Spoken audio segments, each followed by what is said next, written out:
इन्फोसिस के सीईओ सलील पारेख ने एक खास बयान यहाँ जरूर दिया। उन्होंने कहा कि कंपनी की डिमांड ग्रोथ में कमी है, लेकिन क्लाउड और डिजिटल बिजनेस पर फोकस पूरा है। इसे कैसे रीड करना चाहिए अजय? प्रियंका, उन्होंने ये कहा है कि कंपनी की डिमांड ग्रोथ में कमी नहीं आई है। No problem. देखिए, कंसर्न क्या थी बाजार की?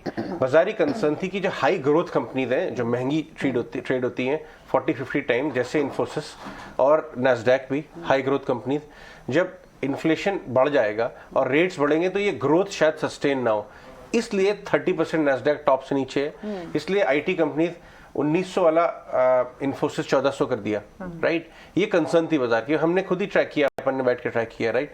जो कंप्रेशन हुआ डिमांड में, डिमांड ये आपके वैल्यूएशन में जो कंप्रेशन हुआ, उसका आधार ये था। और अब कल शाम को जब सलील पारेख ने ये बताया कि डिमांड ग्रोथ में कोई कमी नहीं है एक्चुअली, और मार्जिन बढ़ाने के भी लीवर्स हैं कंपनी के पास, ये बहुत इंपॉर्टेंट कमेंट्री है एनालिस्ट कॉल जो उन्होंने की शाम को कल। और मेरे को लगता है कि इन्फोसिस, आप देखिए जरा इन्फोसिस का चार्ट लेके आइए 2 महीने का या 3 महीने का, आप देखेंगे नीचे तक काफी अच्छा रिबाउंड आया है। तो बाजार ये समझा कि भाई इस भाव पे जब मैनेजमेंट कह रहे हैं कि कोई डिमांड में कमी नहीं है तो क्यों नहीं लेना चाहिए। तो ये एक बड़ी चीज है। ये टाइमिंग को कैसे देखना चाहिए अजय? क्योंकि हम जब देख रहे हैं कि सारे आईटी स्पेस टेक्नोलॉजी स्टॉक्स इतने बीटन डाउन हो गए हैं, नंबर्स अच्छे पोस्ट करने के बाद भी मार्केट उन्हें रिवॉर्ड नहीं कर पा रहा है, और ऐसे टाइम पे एनालिस्ट कॉल और कॉन कॉल से कितना भरोसा रहेगा इन्वेस्टर्स? नहीं, ये तो रूटीन कॉल थी, इसका आप टाइमिंग का कुछ ज्यादा रीज न करें। लेकिन ये देखिए नीचे से ना 1400 से 1500 ऑलरेडी आया है। अब आप 1 महीने का दिखाइए तो आप देखेंगे 100 रुपए का नीचे से रिबाउंड आ चुका है। तो कहीं ना कहीं लोग ये समझ रहे हैं, और कल आपको याद होगा विकास खेमानी भी कह रहे थे कि इन्फोसिस 1400-1500 के रेंज में जरूर लेना चाहिए। इतना कोई डिमांड एनवायरनमेंट पूरा शेकन नहीं होने वाला है, और यही आज सलील पारेख ने कल शाम को बोला। अजय, कुछ समय पहले इन्फोसिस की तरफ से एक बयान आता हुआ दिखा था, जहां पर आईटी स्पेस में बीटन डाउन एक्शन देख भी रहे हैं, एट्रिशन रेट्स को लेकर बातचीत हो रही थी, टैलेंट पूल को मेंटेन नहीं कर पा रहे, क्या एक बड़ा कंसर्न है ये? देखिए, ये तो पूरे इंडस्ट्री के लिए, ये इन्फोसिस स्पेसिफिक नहीं है, पूरे आईटी के लिए ये बात सही है, आपने कही है। लेकिन अभी सामने किसने बोला नहीं है, लेकिन वेज इन्फ्लेशन, देखिए वेज इन्फ्लेशन तो दिख रहा है ना, बोलने की जरूरत ही नहीं है, नंबर्स में दिख रहा है, राइट?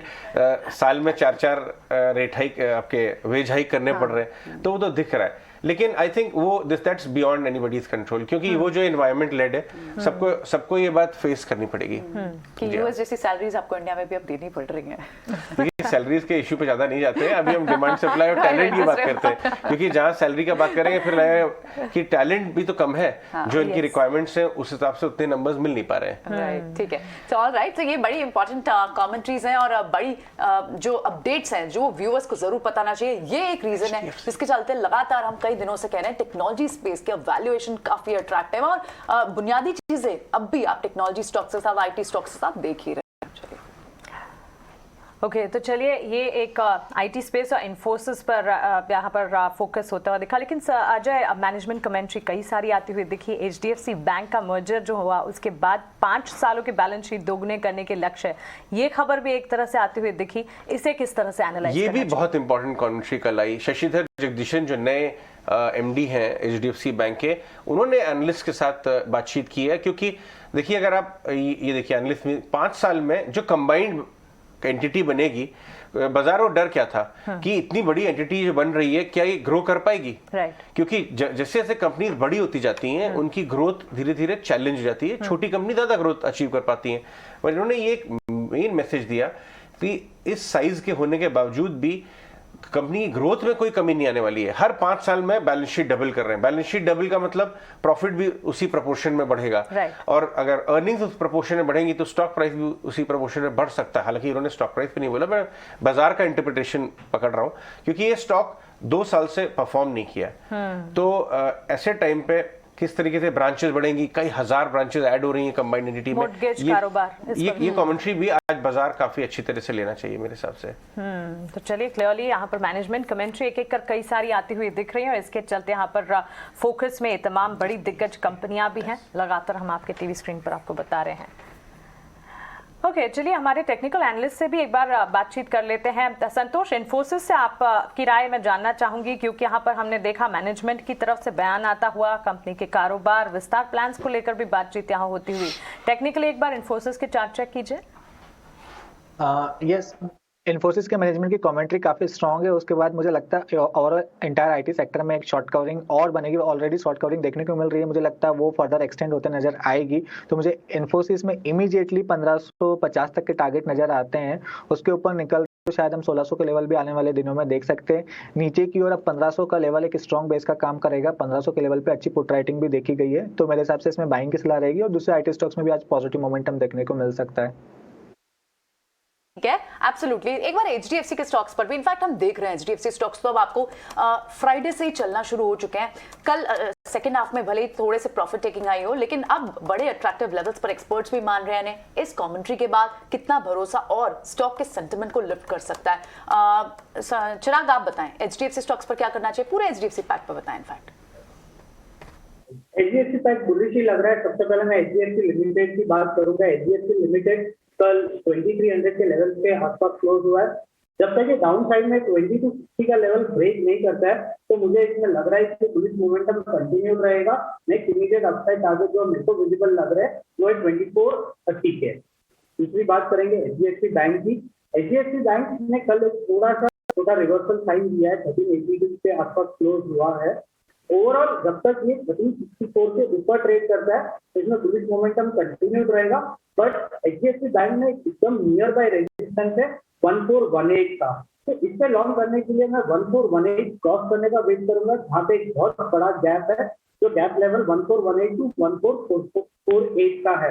अगर ये 1418 के ऊपर क्लोज लेता है तो एचडीएफसी बैंक में भी बाई ट्रिगर होगा for a target of first 1140, second target रहेगा 1490 का।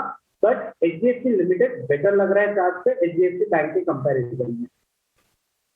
चलिए, एचडीएफसी बैंक और साथ ही इन्फोसिस पर हमारे टेक्निकल एक्सपर्ट्स का नजरिया हमने जाना, लेकिन अजय, यूनाइटेड स्पिरिट्स लिमिटेड, इस पर भी कल इनफैक्ट आपने एक डिटेल्ड कॉन्वर्सेशन भी की है। यूनाइटेड स्पिरिट्स लिमिटेड की अगर बात करें, कंपनी को अपने सेल फ्रेंचाइजी एग्रीमेंट पर काफी भरोसा है।